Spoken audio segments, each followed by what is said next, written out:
Il-gvernijiet ta' Malta u ta' ċina iffirmaw ftehim li permezz tiegħu se jkun jista' jiġi esportat it-tonn prodott lokalment. Il-ftehim ġie ffirmat mill-Ministru għall-Affarijiet Barranin u Ewropej Ian Borg u l-Viċi President għas-Sanità fiċ-Ċina. Dan se jiftaħ opportunitajiet ġodda l-produtturi lokali tal-akwakultura tat-tonn biex flimkien mal-Ġappun u l-Korea t'isfel issa jibdew jesportaw lejn iċ-Ċina wkoll, f'suq li jiġbor fih dan popolazzjoni ta' aktar minn 1,400 miljun persuna.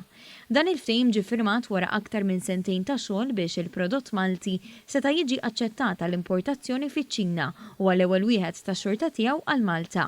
Il-Kap Eżekuttiv tal-Federazzjoni Maltija għall prodotti tal-Akwakultura, Charlo Guder, esprima s-sodisfazzjon tiegħu għall-ħidma li saret biex seta' jintlaħaq dan il-ftehim. Nixtieq nirringrazzja lill-Gvern Malti tas-sapport kbir li ta' sabiex nkunu nistgħu naslu sa dan il-punt, imma aktar minn kollox dan il-punt li huwa l-bidu ta' ħafna aktar xogħol juri u huwa testimonjanza ta' kemm il-prodott lokali huwa prodott mhux biss bnin u tajjeb imma wkoll ta' kwalità għolja li ħabbata mal-aqwa prodotti fuq sfera internazzjonali.